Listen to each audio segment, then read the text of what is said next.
우리 주님의 은혜와 평강이 여러분들에게 늘 함께 하시기를 소망합니다.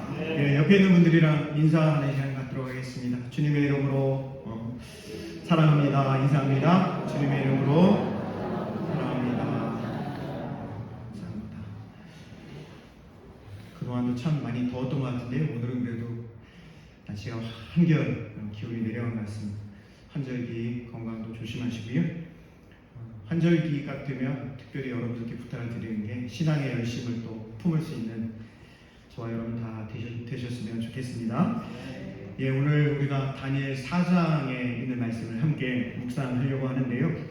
다니엘 4장은 성경학자들의 의견을 따르면 별명이 붙어있는 장입니다. 굉장히 중요한 장이라는 이야기죠. 무슨 별명이 붙어있느냐? 성경에 기록되어 있는 정치학 교과서다. 이렇게 이제 별명이 붙어 있습니다. 정치학 교과서다. 이 이야기는 우리 크리스찬들에게 너무나 중요한 말씀이고요. 뿐만 아니라 특별히 정치를 하는 분들, 그러니까 나라를 이끌어가고 백성들을 이렇게 다스리는 그런 정치인들, 리더들에게 있어 아주 중요한 말씀이라고 할 수가 있겠습니다. 현재 2023년을 우리가 살아가고 있는데요. 인류의 역사 가운데 지금까지 민주주의 그리고 여러 가지로 참 역사적으로 성숙한 대표적인 나라를 꼽아라 그러면 독일이라고 하는 나라를 꼽을 수가 있겠습니다. 이 독일이라고 하는 나라가 역사적으로도 전 세계 전쟁을 일으킨 전범 국가이기도 하고요.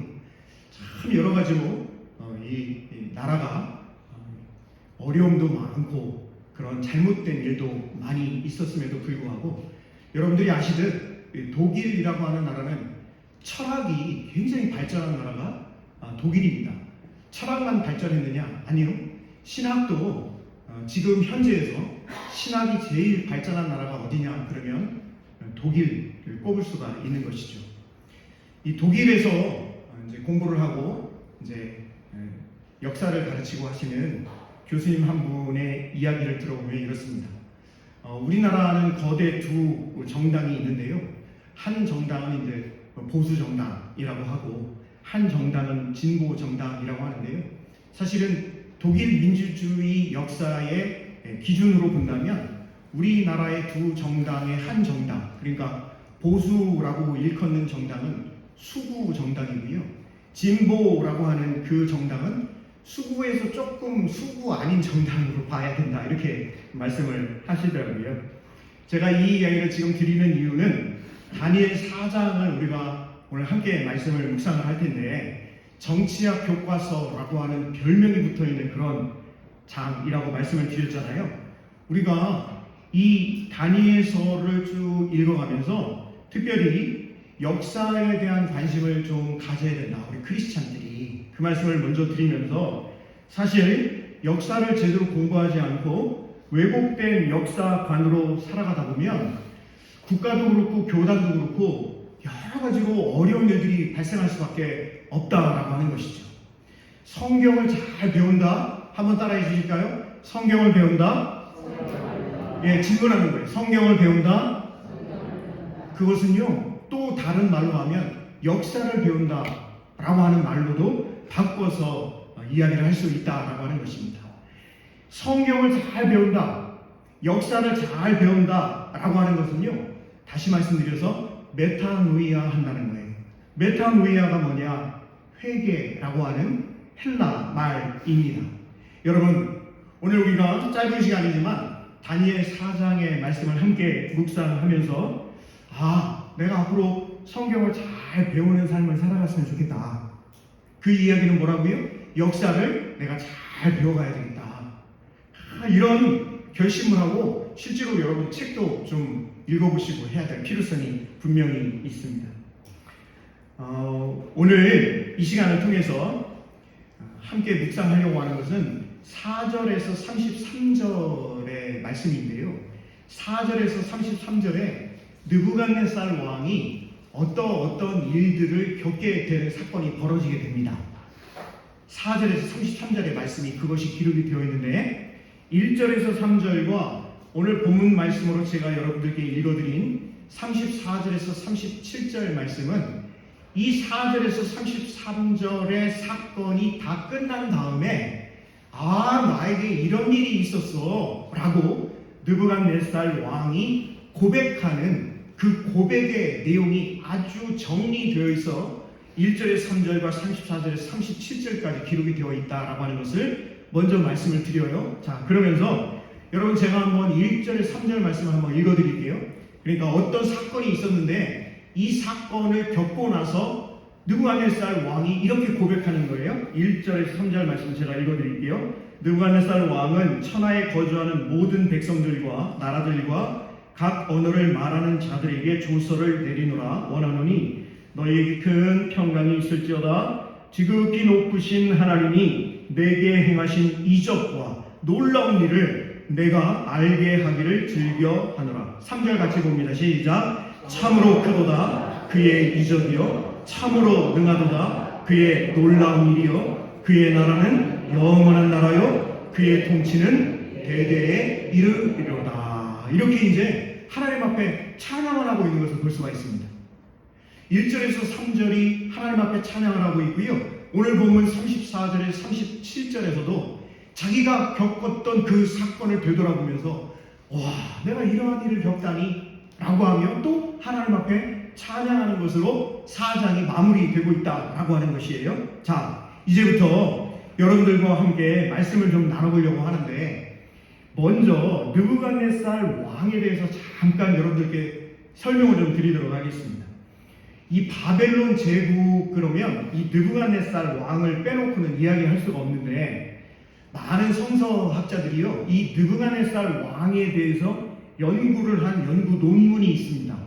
그런데 그 논문에 보면 이 느부갓네살 왕이요 여러 나라를 정복하는 과정에서 자신이 얼마나 용감무쌍하게 전쟁을 하고 그 전쟁에서 승리했는지를 자랑하는 그 말들이 많이 있습니다. 전쟁에서 자기가 승리를 한 것을 막 자랑을 해요. 그런데 그 전쟁이 어떤 전쟁이었냐 이런 단어가 계속 반복이 되고 있어요. 제가 소개를 해드릴게요. 파괴하고 불태우고 죽이고 사람들을 쪼갰다. 이 단어가 계속 반복이 되고 있는 것을 볼 수가 있습니다. 여러분 한번 생각을 해보세요. 바벨론이라고 하는 제국이 엄청난 제국인데 그 제국을 이룬 가장 위대한 왕이 느부갓네살 왕이거든요. 이 느부갓네살 왕이 제국을 이루기 위해서 다른 나라를 침략해가지고요 한 행동이 파괴하고 불태우고 죽이고 사람들을 쪼갰다 라고 하는 것이 자신의 자랑이 되었던 거예요. 그런데 여러분 한번 생각을 해보세요. 그렇게 수많은 전쟁을 하면서 많은 나라를 불태우고 멸망시키고 수많은 사람들을 죽이는 그 일을 한 느부갓네살 왕의 정신적인 정신 건강 상태가 어땠을까요? 우리가 생각해 보았을 때 그 느부갓네살 왕의 정신 건강이 좋지 않았을 것이다 라고 하는 것은 우리가 상식적으로 짐작할 수 있는 것 아니겠습니까? 그렇습니다. 실제로 이 느부갓네살 왕이요 호화롭고 안락한 궁중에 가장 은밀하고 안전한 침실에 누워서 잠을 자면서도요 언제 내가 세운 이 바벨론 제국이 무너질지도 모른다 라고 하는 불안감에 휩싸여 살았다라고 하는 것이죠. 언제 어느 때 누가 나를 암살할지도 몰라 라고 하는 두려움에 꼬박 밤을 세우기 일쑤였다라고 하는 기록이 되어 있는 것을 볼 수가 있습니다. 실제로 성경에도 오늘 본문의 말씀에도 그 부분이 기록이 되어 있는 것이거든요. 그러면 여러분들이 생각했을 때 그러면 느부갓네살 왕만 그러냐? 아닙니다. 여러분 몽골 제국이 세운 중국의 청나라 아시죠? 네, 청나라 이 제국이지 않습니까? 이 제국의 황제들이 살았던 곳이 아마 가보신 분들 많으실 거예요. 북경 여행 가면 꼭 가보는 곳인데 자금성 가보셨을 거예요. 그 자금성 여러분 자금성에 가가지고요 놀라는 게 뭐가 놀라냐면 그 크기에 놀랍니다. 이게 궁궐이라고? 정말 어마어마하게 큽니다. 그런데 보세요. 이 중국의 황제들이요, 그렇게 큰 궁궐에 살고 있으면서도 자객을 피하기 위해 매일 밤 침실을 바꿔서 잠을 잤답니다. 뿐만 아닙니다. 성 안에 언제 어느 때 자객이 들어올지 모르니 성 안에 있는 나무란 나무는 모조리 다 베어가지고요, 자금성에 가보신 분은 한번 생각을 해보세요. 자금성 안에 나무가 단 한 그루도 없다라고 하는 사실입니다. 우리나라 조선시대의 왕들도요, 오후 3시가 되면 경호부대원들을 직접 불러서 그들에게 암호를 직접 내렸다라고 하는 것이죠. 뭐 암호가 뭔지는 다 잘 알고 계실 테니까 특별한 설명을 따로 붙이지는 않겠습니다. 여러분, 이렇게 다른 나라를 정복하고 제국을 세운 느부갓네살 왕이요, 불안불안한 하루하루의 삶을 살아가고 있는데, 그런데 이 왕이 또 꿈은 잘 꿉니다. 자, 어떤 꿈을 꾸냐? 4장 10절에서 13절 말씀을 우리 같이 한번 읽어보도록 하겠어요. 10절에서 13절 같이 봅니다. 내가 침상에서 나의 머릿속으로 받은 환상이 이러하니라. 내가 본즉 땅의 중앙에 한 나무가 있는 것을 보았는데 높이가 5억더니 그 나무가 자라서 견고하여지고 그 높이는 하늘에 닿았으니 그 모양이 땅 끝에서도 보이겠고 그 잎사귀는 아름답고 그 열매는 많아서 만민의 먹을 것이 될 만하고 들짐승이 그 그늘에 있으며 공중에 나는 새는 그 가지에 깃들이고 육체를 가진 모든 것이 거기에서 먹을 것을 얻더라. 내가 침상에서 머릿속으로 받은 환상 가운데에 또 본즉 한 순찰자, 한 거룩한 자가 하늘에서 내려왔는데, 그러니까 제가 다 간략하게 설명을 드리면, 느부갓네살 왕이 꿈을 꿨는데요, 나무가 엄청 크고 아주 과액이 많은 그런 나무가 자라기 시작하는데 얼마나 크게 자라는지 하늘 끝까지 자랐다는 거예요. 그래가지고요, 그 나무가 얼마나 유익을 끼치는지 말도 못했다는 겁니다. 근데 사실은 여러분, 이 나무가 느부갓네살 왕 자신을 상징하고 있는 거예요. 엄청나게 큰 제국을 이루고 있다라고 하는 것을 볼 수가 있는 것이죠. 사람들뿐만 아니라 모든 생명체가 다 이 나무를 통해서 여러 가지 유익을 얻게 되는 그러한 상황에 이르게 되었다라고 하는 것이죠. 자랑할 만하다는 거예요. 자기의 업적이 이렇게 대단하다는 것입니다. 그런데 또 하나의 환상이 있었는데, 그 환상이 뭐냐면 13절 다시 보시면, 내가 침상에서 머릿속으로 받은 환상 가운데에 또 본즉, 한번 따라해 주실까요? 한 순찰자, 한 거룩한 자. 그래요. 한 순찰자, 한 거룩한 자가 하늘에서 내려왔다. 이렇게 기록을 하고 있는 것을 볼 수가 있습니다. 여러분, 이 한 순찰자, 한 거룩한 자가 이 느부갓네살 꿈에 이렇게 이야기를 하는 거예요. 우리 14절에서 17절도 한번 같이 한번 읽어보도록 하겠습니다. 14절부터 17절입니다. 그가 소리질러 이처럼 이르기를 그 나무를 베고 그 가지를 자르고 그 잎사귀를 떨고 그 열매를 해치고 짐승들을 그 아래에서 떠나게 하고 새들을 그 가지에서 쫓아내라. 그러나 그 뿌리에 그루터기를 땅에 남겨두고 새와 노줄로 동이고 그것을 들풀 가운데에 두어라. 그것이 하늘 이슬에 젖고 땅의 풀 가운데에서 짐승과 더불어 제 몫을 얻으리라. 또 그 마음은 변하여 사람의 마음 같지 아니하고 짐승의 마음을 받아 7대를 지내리라. 이는 순찰자들의 명령대로요 거룩한 자들의 말대로이니 지극히 높으시니가 사람의 나라를 다스리시며 자기의 뜻대로 그것을 누구에게든지 주시며 또 지극히 선한 자를 그 위에 세우시는 줄을 사람들이 알게 하려 함이라 하였느니라. 자, 지금 한 순찰자,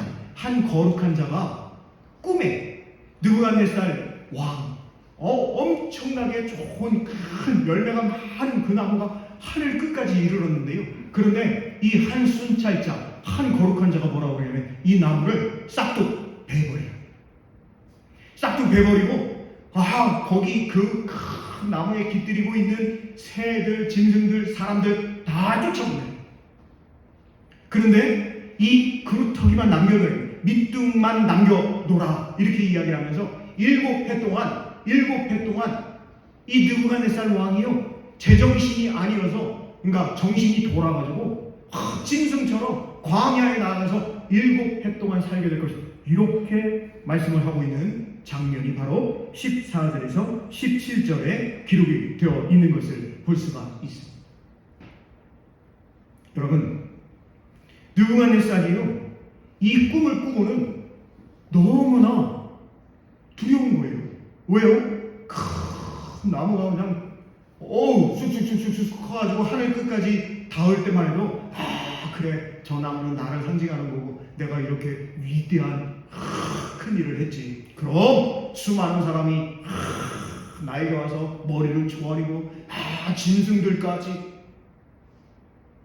모두가 다 나에게 경배하면서 복종하는 그러한 삶이 너무너무 좋아, 기분 좋겠지. 그런데 한 순찰자, 한 거룩한 자가 이야기를 한 이 예언의 말씀을 꿈에 듣고는요, 어떻게 하면 좋지? 이 말씀이 무슨 뜻인지? 그래서 결국 누구를 초청하게 되냐면 꿈 해몽을 잘하는 하나님의 사람인 이 다니엘을 오라고 해가지고요 그에게 이 꿈의 내용을 물어보게 됩니다. 여러분, 이 느부갓네살 왕이 다니엘을 얼마나 생각을 하고 있는지 9절을 한번 보시면 이렇게 기록을 하고 있어요. 제가 9절을 말씀을 읽어드릴게요. 박수장 벨드사사라. 이거는 뭐냐면 이제 느부갓네살 왕의 밑에 있는 모든 예언자들, 박수무당, 점쟁이들 다 그들 중에서 우두머리인 벨드사사 다니엘입니다. 내 안에는 어떠한 신들의 영이 있다라고 이야기를 하죠.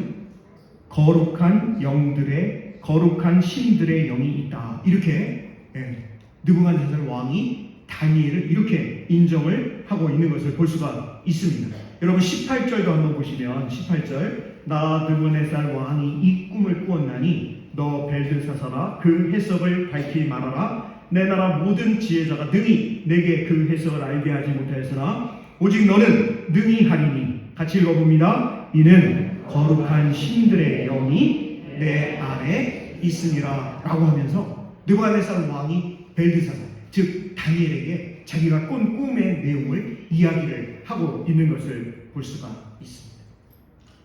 여러분 19절도 한번 같이 한번 읽어볼게요. 19절 같이 봅니다. 벨드사살이라 이름한 다니엘이 한동안 놀라며 마음으로 번민하는지라 왕이 그에게 말하여 이르기를 벨드사살아 너는 이 꿈과 그 해석으로 말미암아 번민할 것이 아니니라. 벨드사살이 대답하여 이르되 뭐라고 이야기를 하고 있어요? 네 주여, 그 꿈은 왕을 미워하는 자에게 응하며 그 해석은 왕의 대적에게 응하기를 원하나이다.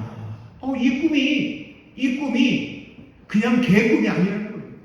이 꿈이 정말 앞으로 이루어질 그런 꿈이다 라고 다니엘이 이야기를 하면서 임금님, 느부갓네살 임금님, 내 주여 이렇게 표현하고 있거든요. 그러면서 이야기를 하기를 왕을 대적하는 자들에게 이 꿈이 이루어졌으면 좋겠는데, 그런데 하나님께서 말씀하신 것이 왕에게 이루어질 내용입니다 라고 하면서 제가 좀 전에 말씀드린 대로 7해 동안 이 느부갓네살 왕이요 정신이 완전히 나가서 짐승과 같은 삶을 살아가게 될 것입니다 라고 다니엘이 예언을 하게 됩니다. 자, 우리 25절 말씀 같이 한번 읽어보고 구체적으로 어떤 삶을 살아가게 될 것인지를 느부갓네살에게 선포하는 거예요. 25절 같이 봅니다. 왕이 사람에게서 쫓겨나서 들짐승과 함께 살며 소처럼 풀을 먹으며 하늘 이슬에 젖을 것이요 이와 같이 7대를 지낼 것이라. 그때에 지극히 높으신 이가 사람의 나라를 다스리시며 자기의 뜻대로 그것을 누구에게든지 주시는 줄을 아시리이다. 지금 느부갓네살 왕은요 여러분 전국전쟁을 통해서 엄청난 제국을 이뤘잖아요.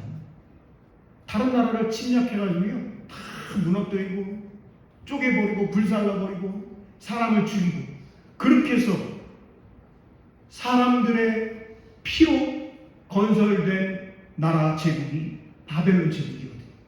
그런데 느부갓네살 왕은 그것을 자랑하고 있어요. 그러면서도 여러분 어때요? 마음속에 누가 나를 죽일지 모르고, 언제 내가 세운 이 제국이 무너질지 모르는데, 이런 불안감에 쌓여 있는 것입니다. 그때 하나님께서 이 느부갓네살 왕에게 7해 동안 왕의 자리에서 쫓겨나서 완전히 짐승처럼 소처럼 풀을 먹고 들 짐승과 함께 살게 된다. 이슬에 젖어서 그냥 산으로 들로 그렇게 짐승처럼 살아가게 될 것이다. 이렇게 예언을 한 거예요. 여러분, 아무리 이러한 내용의 하나님의 말씀을 잘 아는 다니엘이라 하더라도 이것을 제국의 왕에게 이야기하는 것이 쉬울까요? 어려울까요? 그럼요. 어려운 일이죠. 이러한 내용이 왕에게 이루어질 것입니다. 이야기하기 결코 쉬운 일이 아닙니다. 그런데 이 내용을 이야기를 하고 그리고 나서 느부갓네살 왕에게 다니엘이 이 모든 것을 해결할 수 있는 유일한 방법까지도 제시를 하고 있습니다. 여러분 27절 말씀을 같이 한번 읽어보도록 하겠습니다. 27절 말씀 같이 봅니다. 그런즉 왕이여, 내가 아뢰는 것을 받으시고 공의를 행함으로 죄를 사하고 가난한 자를 긍휼히 여김으로 죄악을 사하소서. 그리하시면 왕의 평안함이 혹시 장구하리라 하니라. 27절의 이 말씀, 그런즉 왕이여, 내가 아뢰는 것을 받으시고, 잘 들으시고 받아들이시고 공의를 행함으로 죄를 사하고 가난한 자를 긍휼히 여김으로 죄악을 사하소서. 그리하시면 왕의 평안함이 혹시 장구하리다. 이렇게 다니엘이 느부갓네살 왕에게 간언을 하고 있는 모습입니다. 그래서 27절의 말씀을 바탕으로 오늘 말씀의 제목을 공의를 행하고 가난한 자를 긍휼히 여김으로 라고 하는 제목을 붙여보았습니다. 여러분, 그렇습니다. 이 27절의 이 말씀, 공의를 행하고 가난한 자를 긍휼히 여김으로 라고 하는 이 말씀에 여러분, 이 땅에 존재하고 있는 모든 나라 민족이 살 길이 바로 27절의 이 말씀이다 라고 하는 것을 여러분 오늘 꼭 잊지 마시고, 저와 여러분의 마음판에, 저와 여러분의 일평생의 삶 가운데 이 말씀을 바탕으로 기준으로 세우고 성경도 배우고 역사도 배우고 모든 인생을 이 말씀을 기반으로 살아가실 수 있는 우리 성도님들 다 되실 수 있기를 간절히 소망합니다.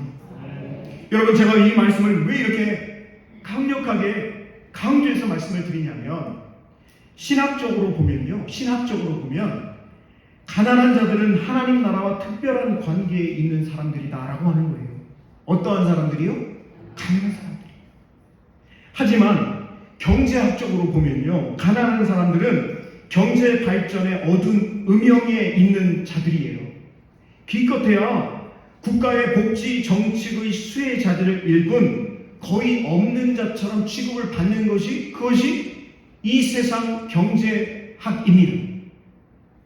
하나님은 나라별, 인종별 국경선보다 가난한 자들과 그렇지 않은 자들 사이에 그어진 국경선을 안타까운 마음으로 주목하고 계시다라고 하는 거예요. 이 세상에서 가장 위력적인 국경선은요, 미국과 러시아, 한국과 일본, 동부와 서부에 그어져 있는 그 국경선이 아니라 가난한 자들과 그렇지 않은 자들 사이에 그어져 있는 국경선이다라고 하는 것입니다. 그 국경선의 이쪽과 저쪽이 너무도 다르기 때문이라는 거예요. 그게 신학적인 해석입니다. 가난한 이들이 중심적 지위를 차지하는 곳은, 가난한 자들이 중심적 지위를 차지하는 곳은 이 지구상에 지금 한 150여 개의 국가가 있다고 한다면 그 150여 개의 국가의 어느 곳에 어떤 나라가 아니다 라고 하는 거예요. 그러면 가난한 이들이 중심적 지위를 차지하는 곳은 어떤 나라냐? 한번 따라해 주실까요? 하나님 나라입니다. 그렇습니다. 이것을 저와 여러분이 잊어서는 안 되는 것입니다. 그래서 경제학에서 천대받는 가난한 사람들이 신학적으로는 우대받는다라는 말씀이에요. 가난한 자들은 일시적으로는 1차적으로는 하나님을 믿고 율법의 지침대로 살아가다 가난해진 사람들을 의미하고 있습니다. 예수님의 산상보훈이 선포될 당시 가난한 자들은 어떤 사람들이었냐면 헬레니즘, 헬라 제국, 이 세속화로 자기들의 땅을 다 빼앗겼던 사람들이 예수님 시대의 가난한 자들이었습니다. 여러분, 그들은 안식년을 지키기 위해 땅을 휴경했던 사람들이었고 형제 자매와 연합하고 어려운 사람들에게 공개하기 위해 가진 것을 나눈 그런 믿음의 사람들이었습니다. 그런데 제국이 들어와서 땅을 다 빼앗아버린 거예요. 한순간에 가난한 자들이 되어버렸던 사람들입니다. 이런 이유로 가난한 자들은 하나님의 특별한 계약으로 묶여있는 특별한 백성으로 불리고 있습니다.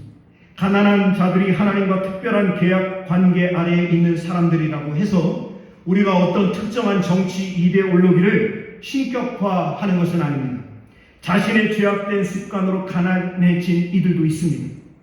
게으름 때문에 가난해진 자들도 있습니다. 이들을 일괄적으로 신학적으로 옹호하자라고 하는 말도 결코 아닙니다. 더욱이 가난한 자들에 대한 하나님의 신학적 우대를 강조하는 성경을 진지하게 받아들이는 믿음이 공산주의나 노동당 같은 특정 정당의 우월적 지위를 인정하자라고 하는 것은 더더욱 아닙니다. 그러나 여러분 명심하십시오.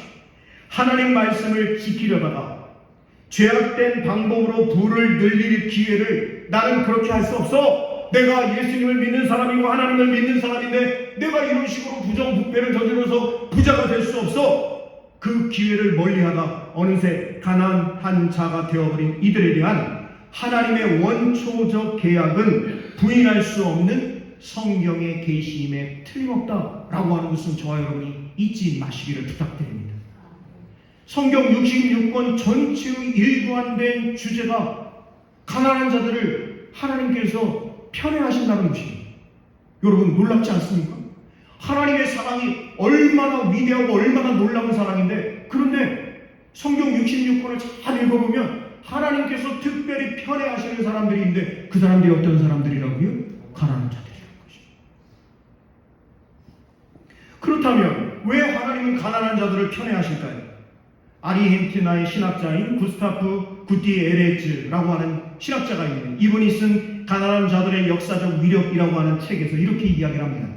가난한 사람들은 자연 발생한 자들이 아니라 강하고 유력한 지배 계층의 지속적인 탐욕과 불의한 착취구조, 불평등한 국제교역 구조에 의해 발생된 특수한 이들이기에 하나님이 가난한 자들을 편애하신다. 그러기에 가난한 자들을 우대하는, 가난한 자들을 불쌍히 여기는, 가난한 자들을 긍휼히 여기는 개인과 민족과 국가는 한번 따라해 주실까요? 하나님 나라와 동맹을 맺은 것이다.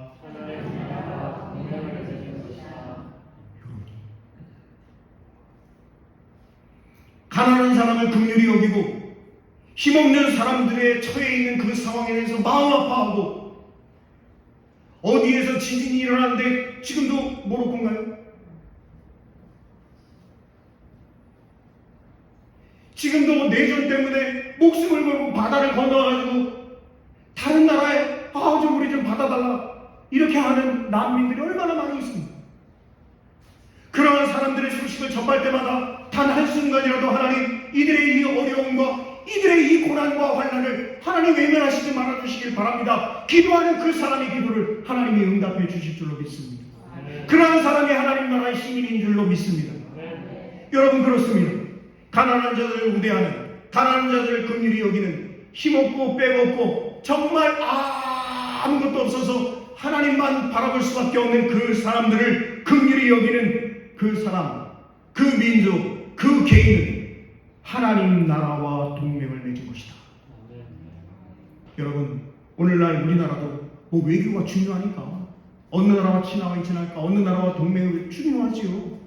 그런데 여러분, 최소한 저와 여러분은 예수님을 주님으로 하는 저와 여러분은, 하나님을 아버지로 고백하는 저와 여러분은 세상 나라 어느 나라와 동맹을 맺냐, 저 나라와 동맹을 맺냐, 너는 왜 그러냐, 너는 왜 그러냐, 그것을 이야기하기 전에 하나님 나라와 동맹을 맺고 살아갈 수 있는 저와 여러분 되시기를 축복합니다. 아멘이십니다. 바벨론 제국은요, 이런 가난한 자들이 살기에는 지옥 같은 곳이 바벨론 제국이었습니다. 느부갓네살 왕은 무자비와 권력 남용과 탐욕과 독점과 약탈과 이웃 살해의 이기주의를 실현한 바벨론적 가치의 화신이었습니다. 그 왕은요, 누구도 그 왕에 대해서 임금님 이거 잘못했는데요? 이야기할 수 없습니다. 그냥 목을 쳐버립니다. 다른 나라들을 침략해서 거기에 필요하고 좋은 것 다 빼앗습니다. 사람까지도 빼앗아 순종하지 않으면 칼로 쳐 죽여버립니다. 이것을 너무도 잘 알고 있었던 다니엘은 느부갓네살 왕이 살 수 있는 유일한 길이 바로 메타노이아, 즉 회개임을 선포하고 있습니다. 하나님께서 느부갓네살 왕에게 원하시는 것이 무엇인지를 분명히 느부갓네살 왕에게 가르쳐주고 선포했던 것이죠.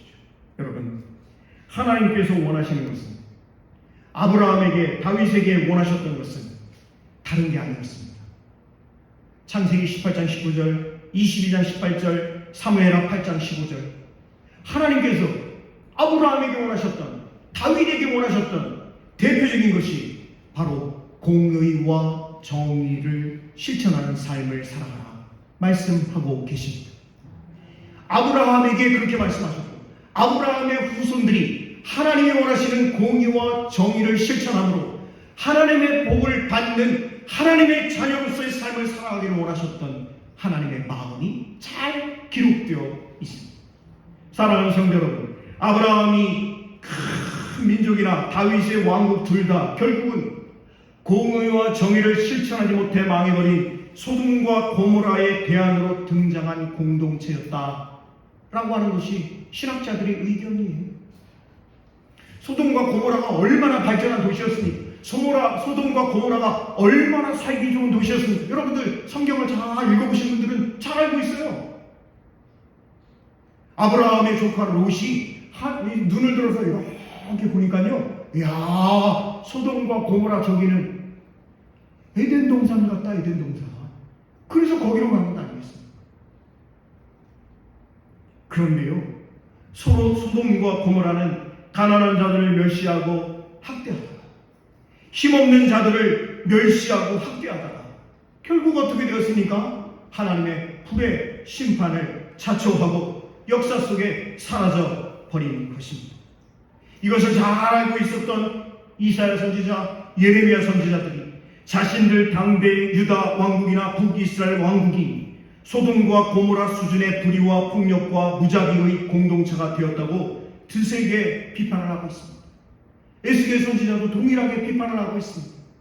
심지어는 여러분, 오늘 우리 김웅준 장로님이 기도하실 때 제가 깜짝 놀랐어요. 제가 뭐 장로님하고 짜고 그렇게 한 것도 아닌데, 제가 오늘 꼭 여러분들에게 말씀드리려고 했었던 것이 누가복음 4장 18절 19절 말씀이거든요.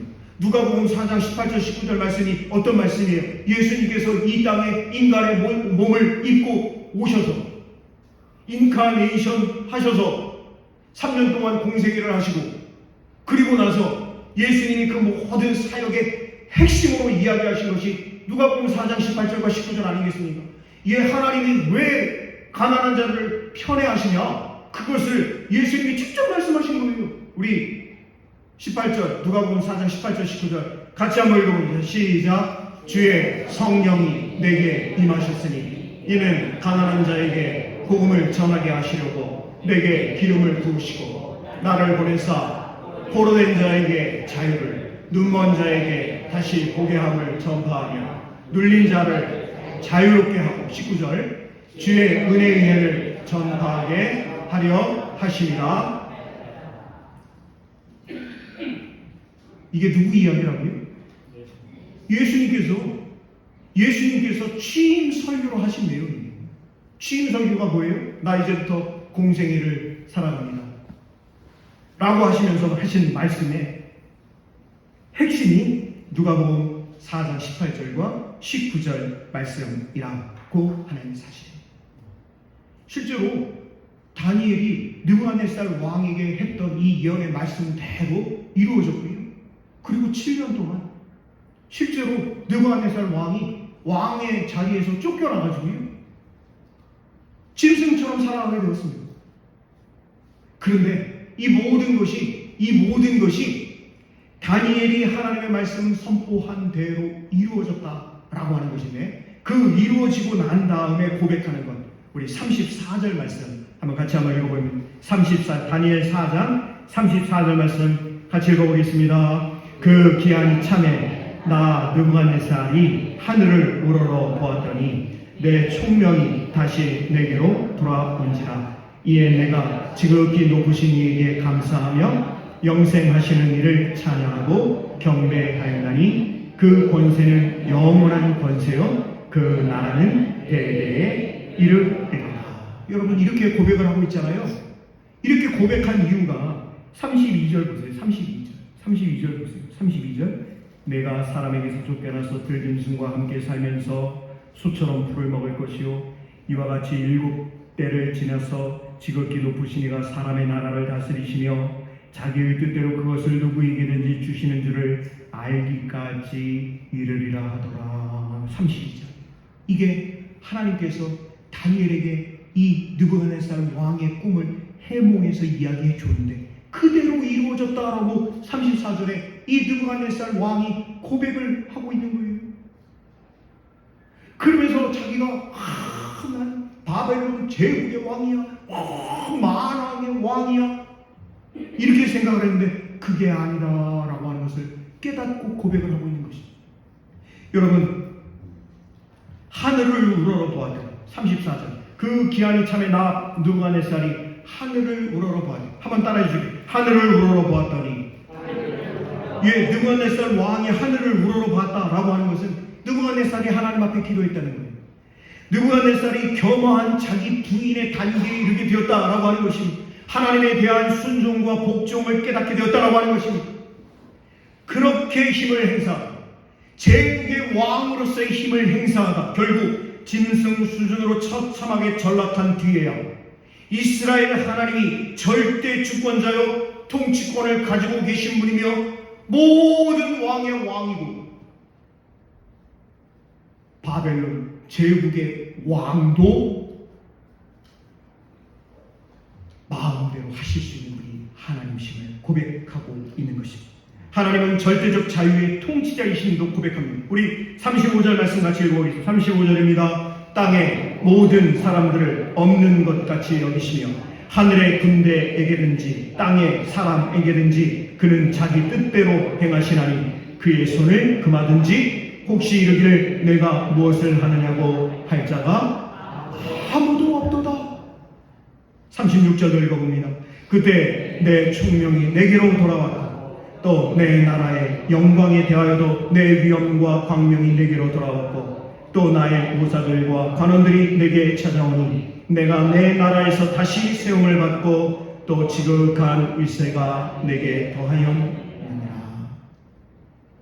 그러면서 하나님을 진심으로 믿는 이의 참된 고백이 나오는데, 여러분 놀라지 마세요.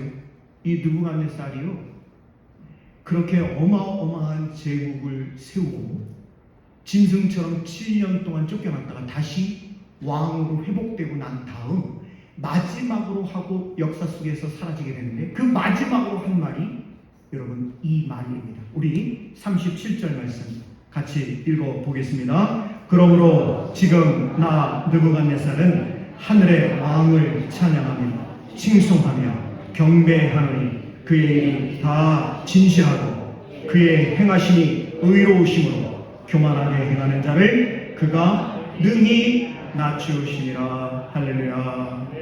사랑하는 성도 여러분, 하나님께서 무엇 때문에 권력자들을 세우십니까?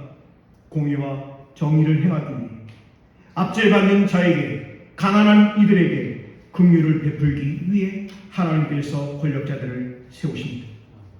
히틀러의 독일 제3제국, 일본의 군국주의, 스탈린 치하의 소련, 문화혁명기의 중국, 대단한 나라들 아닙니까? 한결같이 하나님의 진노를 촉발시키는 자기 영화와 신격화에 빠졌다라고 하는 것을 우리는 역사적으로 잘 알고 있지 않습니까? 1933년 독일 바이마르 민주공화 체제를 무력화시킨 후에 독일 개신교 목사님들이 그 부분에 있어서 경고를 합니다.